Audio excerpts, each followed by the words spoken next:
اور اب اس پوائنٹ پہ جاپان خود کو axis powers in the world war 2 کی فہرست میں شامل کر لیا۔ 1940 میں جاپان نے خود کو نازی جرمنی اور فاسسٹ اٹلی کے ساتھ الائن کیا اور ایک پیکٹ سائن کیا جس کا نام تھا ٹرائپرٹائٹ پیکٹ۔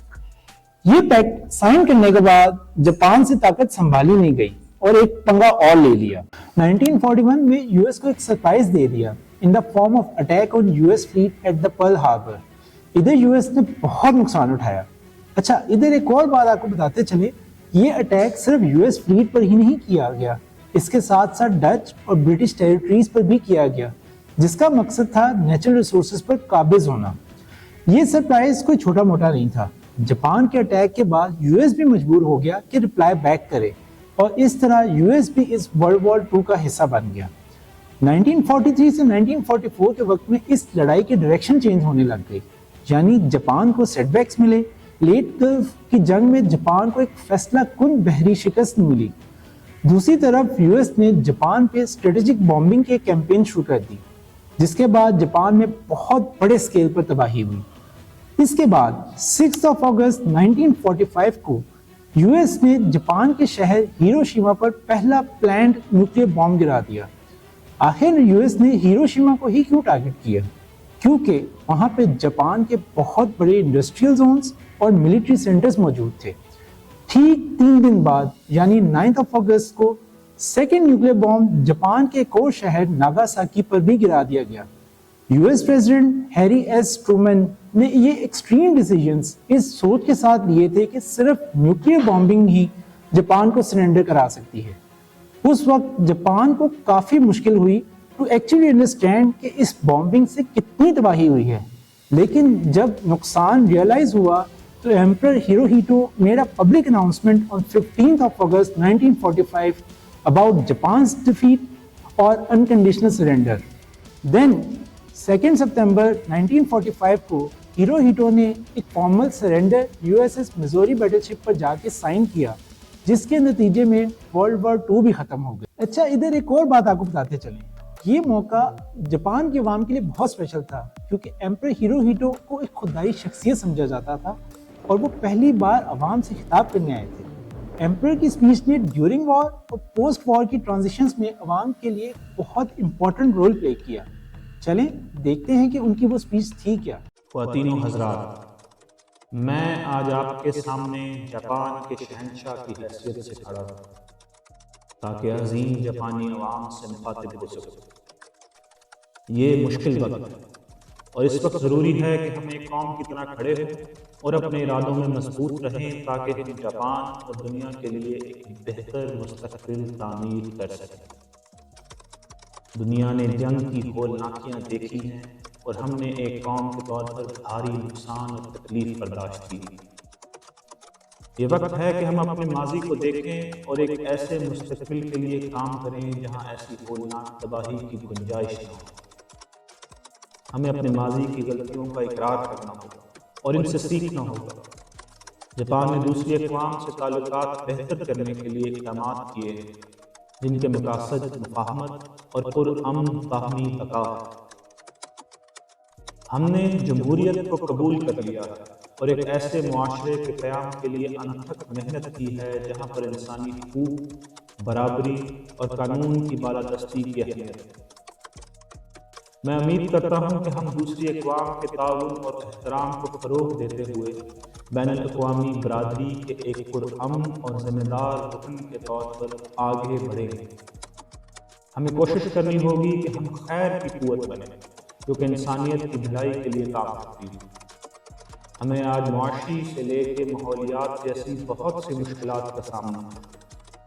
آئیے کام کریں ایک قوم کے طور پر تاکہ مشکلات پر قابو پائیں اور جاپان کے لیے ایک خوشحال اور پائیدار مستقبل کو یقینی بنا سکیں۔ مجھے جاپان کے لوگوں کے حوصلے اور بلند ہمتی پر فخر ہے۔ میرا ایمان ہے کہ ہم اپنے لیے ایک روشن مستقبل تعمیر کر سکتے ہیں۔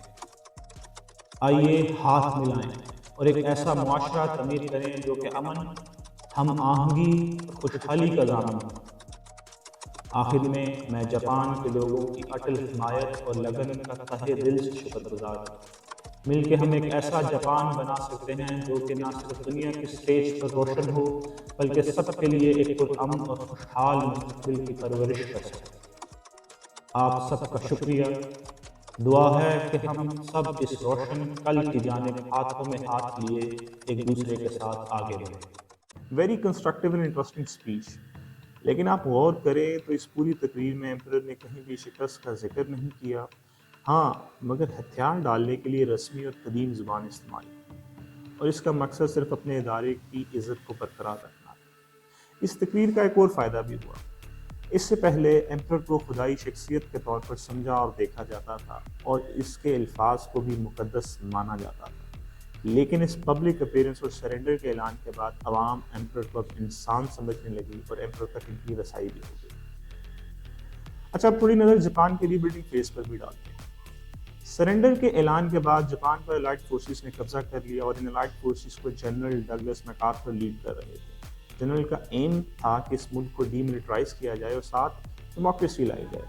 یہ وہ ایرا ہے جب جاپان نے انٹرنلی کافی ریفارمز کیے۔ یہ ریفارم سوشل بھی تھیں، پولیٹیکل بھی تھیں اور اکنامک بھی تھیں، جن میں ایک نیا کانسٹیٹیوشن بنایا گیا جس میں جنگ کو ایک خود مختار حق کے طور پر ترک کیا گیا۔ پھر ایک نئے دور کا آغاز ہوا۔ ایسی اکنامک پالیسیز نظر آئیں جن کا فوکس ریکنسٹرکشن اینڈ ڈیولپمنٹ تھا۔ ان سب میں ministry of international trade and industry یعنی MITI نے ایک خاص کردار ادا کیا in terms of guiding the economy, اور وہ ملک جس نے جاپان کو اس دہانے پر پہنچایا یعنی US نے بھی بہت خاص کردار ادا کیا۔ ایک پلان بنایا گیا جسے ڈاج پلان 1949 کہتے ہیں۔ اس پلان کے تھرو USA نے جاپان کو کافی زیادہ فائنینشیل ایڈ دی، جس سے جاپان کی اکانومی کو سپورٹ ملی، انفلیشن کم ہوئی اور اکنامک ریکنسٹرکشن کو فیسیلیٹیٹ کیا گیا۔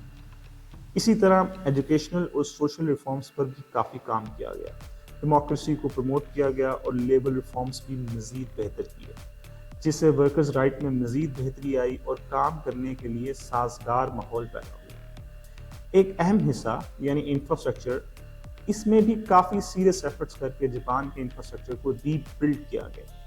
صرف یہی نہیں، ٹرانسپورٹیشن نیٹ ورکس، سٹیز اور انڈسٹریل فیسلٹیز کو بھی ری بلڈ کیا گیا۔ بائی مڈ 1950 جاپان نے اکنامک میریکل کر دکھایا، جس کی خصوصیت تیزی سے بڑھتی انڈسٹریلائزیشن اور اکنامک گروتھ تھی۔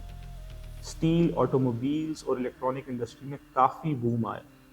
یہ وہ سٹیپس تھے جس نے ایک بار جاپان کو اپنے پاؤں پر کھڑا کر دیا۔ دنیا میں جاپان کو ایک اکنامک پاور ہاؤس کے طور پر دیکھا جانے لگا، اور پھر ایٹ لاسٹ 1952 میں جاپان نے سین فرانسسکو ٹریٹی پر سائن کر کے اپنی خود مختاری واپس حاصل کر لی، اور ساتھ ہی لائٹ فورسز کا قبضہ بھی ختم ہو گیا۔ جاپان نے انٹرنیشنل کمیونٹی میں اپنی جگہ دوبارہ واپس لے لی۔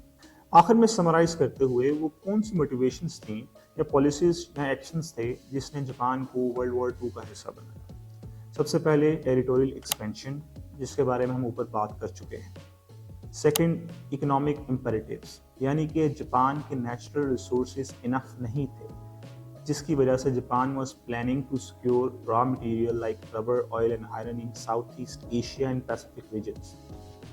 تیسرا، response to western sanctions, Japan نے جو محاذ کھولا تھا چائنا فتح کرنے کا، اس کے رسپانس میں USA اور دوسری ویسٹرن کنٹریز نے جاپان پر اکنامک سینکشنز امپوز کر دی تھی، جس کے بعد جاپان کو مزید ملٹری ایکسپینشن کرنا پڑی اپنی نیڈز پوری کرنے کے لیے۔ جاپان ان سینکشنز کے اثر سے باہر آنا چاہتا تھا۔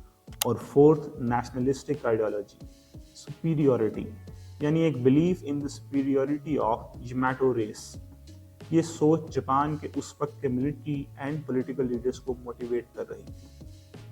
اگر میں اس سب کا خلاصہ کروں تو دوسری جنگ عظیم میں جاپان کی ایک سے زیادہ مقاصد تھے، جن میں ٹیریٹوریل ایکسپینشن، اکنامک انٹرسٹ، سلامتی کے خدشات اور نیشنل ایڈیالوجی شامل ہیں۔ ان سب نے جاپان کو ایک گلوبل کنفلکٹ میں دھکیل دیا۔ تو اب ہم نے جاپان کا پری ورلڈ وار 2 رائز بھی جان لیا، اور دوسری جنگ عظیم کے بعد ڈاؤن فال بھی دیکھ لیا، اور یہ بھی دیکھ لیا کہ جنگ کے بعد جاپان نے اتنے کم عرصے میں خود کو دوبارہ دنیا کے سامنے کیسے کھڑا کیا، اور ایسا کھڑا کیا کہ جس کی مثال کہیں نہیں ملتی۔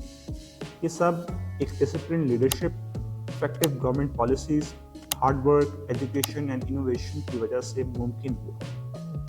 آپ دیکھیں گے کہ اکثر جگہوں پر جاپانیز پوسٹ وار ماڈل اسٹڈی کیا جاتا ہے اور ان کی ریزیلینس اینڈ اڈیپٹیبلٹی کی بہت تعریف بھی کی جاتی ہے۔ امید ہے آپ کو ہماری یہ ویڈیو بہت پسند آئی ہوگی۔